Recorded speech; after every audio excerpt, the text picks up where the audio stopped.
Australia's wilderness is home to quite unique wildlife, both friendly and dangerous, with the latter being more common. But in the wilderness of the Blue Mountains of New South Wales, there is said to be a dreadful beast that could put apex predators around the world to shame. Welcome to Cryptid Corner, the series all things cryptids, and today we are going to look into the Warrigal. Now, the creature we are looking into today is named the Warrigal, but the word Warrigal can actually refer to many things.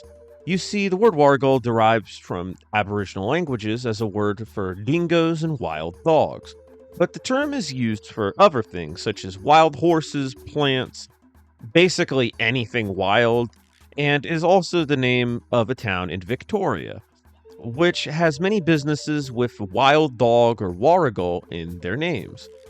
But the wargle we are talking about today is a large carnivorous marsupial that bears a resemblance to lions, being around the same size as a male lion at 6 to 7 feet in length and standing 3 feet high at the shoulders, along with it having a dark, shaggy mane. But unlike lions, the warrigal is said to possess two long fangs, much like that of a saber-toothed cat. And according to one report, these creatures can climb trees, which is something that lions also do on occasion, but not that often, and I didn't know that going into this. I guess we all learn something new every day. Due to it being described as a large feline-looking marsupial, the warrigal is often brought up alongside the Queensland tiger, but I want to save this comparison for later. The legend of the warrigal is one that would be prominent throughout the region, but the first reported evidence of a warrigal dates back to 1889, where cat-like tracks were found alongside the remains of devoured livestock west of Megalong Valley, which is indeed a very long valley.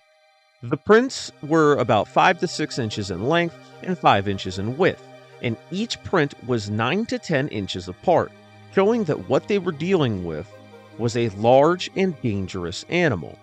In 1945, a party would be at Mount Solitary when they would spot weird figures moving across the Cedar Valley below.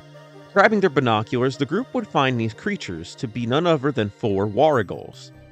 In 1949, the mention of mutilated cows would be documented by an L.A. Adams near Cox's River, which flows through the region. In 1955, the sightings of lion-like animals in the area caused authorities and volunteers to participate in an extensive search. In 1972, a warrigal had reportedly attacked sheep in the village of Magloa, which lies in the southern Penrith area which sits near the Blue Mountains. The warrigal would return to Magloa again in 1977, where 3 armed hunters would scare off the beast with warning shots. In 1978, Australian cryptozoologist Rex Gilroy would discover what appeared to be the tracks of a large cat in a cave near Medlow Bath, which, according to him, seemed only days old. In the 80s, a number of cattle mutilations would amp up in the area, with a group of campers claiming to have spotted a warrigal outside of Hampton. And in February of 2001, a warrigal would be spotted in the Wollongong Bay Wilderness by 2 hikers sitting in a tree and feasting on a very unfortunate wallaby. Quite the intimidating display, if you ask me. Now, given this extensive history of sightings and cattle getting devoured, what can we make of it all? The warrigal is often mentioned alongside the Queensland tiger given their big cat-like appearances, and given this, a prime culprit of both is a surviving population of Phyllocaleo, the marsupial lion.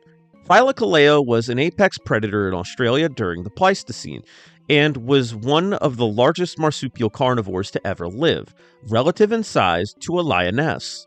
Phyllocaleos also closely resembled cats in appearance, despite being marsupial, evolving a body plan similar to felines despite being separated from them genetically for over 100 million years. And with the last reported sighting in mind, these combat wombats are also thought to have climbed trees, with their claws being suited for climbing. And they were thought to have ambushed their prey from above on some drop bear shit. But they wouldn't only be good for climbing trees, as claw marks found in caves indicate that they also were well suited for scaling steep rocky terrains, making the Blue Mountains a solid hiding spot. So, with all this in mind, Thylacoleo doesn't seem that bad of a culprit apart from one detail. Thylacoleo could have had manes, we probably just don't know for sure. But when it comes to these large saber-toothed fangs that are described in the Warrigal, this is a trait that Thylacoleo does not possess, and this is due to their unique dentition. Instead of growing large canines like other carnivores, Thylacoleo evolved large incisors, giving them a nerd emoji kind of look, along with large blade-like premolars for slicing flesh. This bizarre dentition made them extremely efficient hunters, dispatching of giant Ice Age marsupials in under a minute. It also gave them the pound for pound largest bite force of any mammal to ever live that we know of, being comparable in force to a lion that weighs twice its weight. But due to this, it makes its case for being the Warrigal pretty hard to make. That and them going extinct 40,000 years ago, that'll do it too. That being said, witnesses could exaggerate the beast's appearance, so the whole saber-tooth thing could have just been them making it up, and more on that later. And regarding the Queensland tiger, there are also some inconsistencies that make it hard for it and the Warrigal to have been the same creature. The Queensland tiger is, as its name implies, had stripes like a tiger, a feature not mentioned in Warrigal sightings. Also, the area the Queensland tiger was spotted in is quite a large distance away from the Blue Mountains of South New Wales, meaning that this creature would have had to have had an insane range for a seemingly undiscovered animal.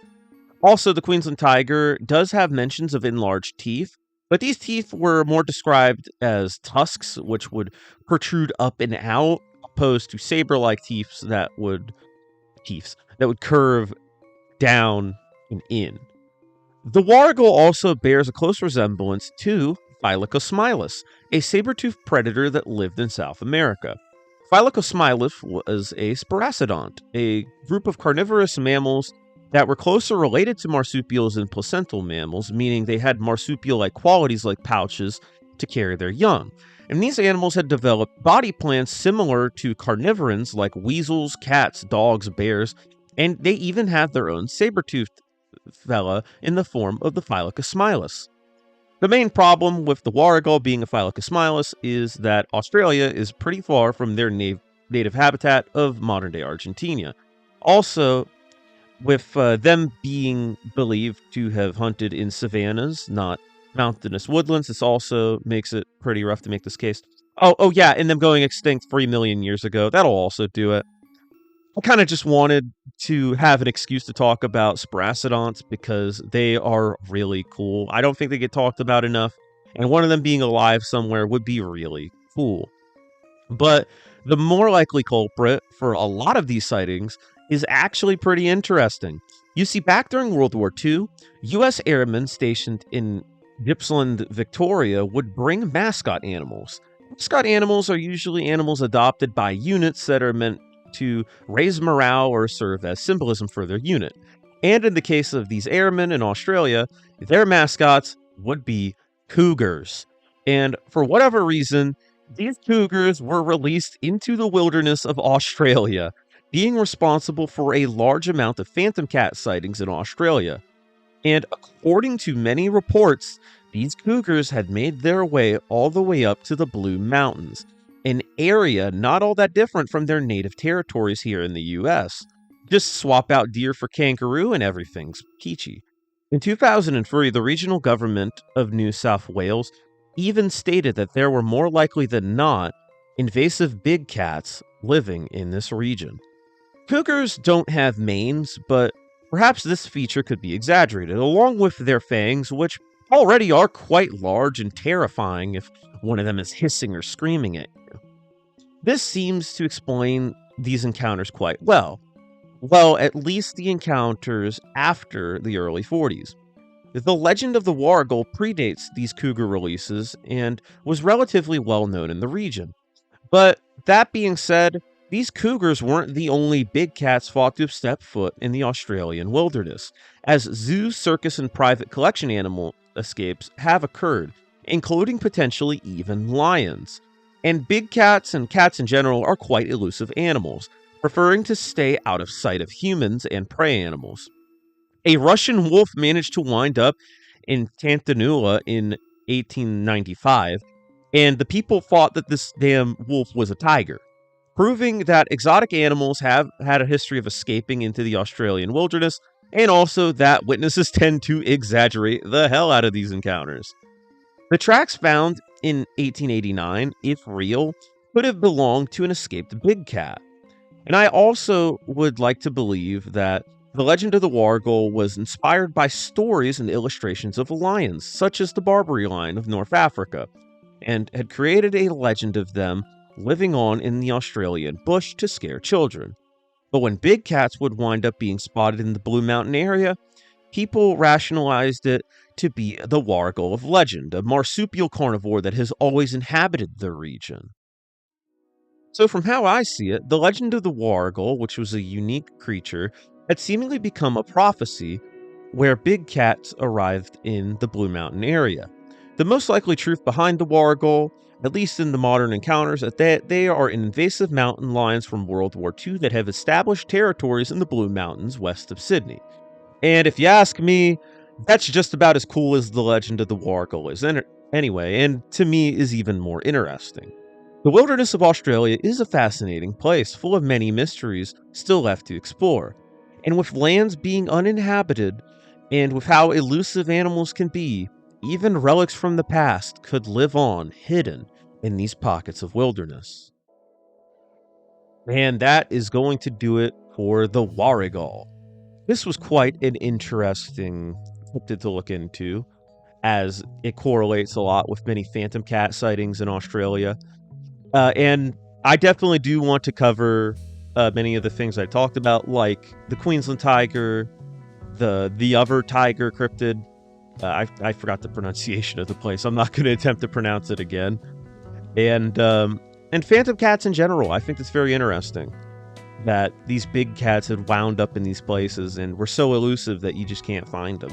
But let me know what you thought about this quite interesting legend. I know we're kind of doubling up on Australian legends, but hey, this one was just too interesting not to cover. And I saw it as a recommendation in the comments and just had to go for it. A saber-toothed Phylacoleo thing would be so cool to find. Probably not if you're the one in the wilderness bumping into it, but it just being out there would be really cool, and it'd be pretty on brand for Australia. But let me know in the comments what you thought about it. Do you think that it's out there? Do you think that it's a Phylacoleo or some entirely different marsupial? Do you think a Smilodon booked a flight to Australia before everyone else went extinct? Let me know. Do you got any other suggestions for cryptids or any other videos? I definitely love getting your suggestions. Love your feedback. Love all the jokes and stuff in the comments too. And if you like this video, leave a like if you like this type of content. Check out a couple more videos and subscribe to the channel. Ring that bell for notifications, and I will see you in the next one.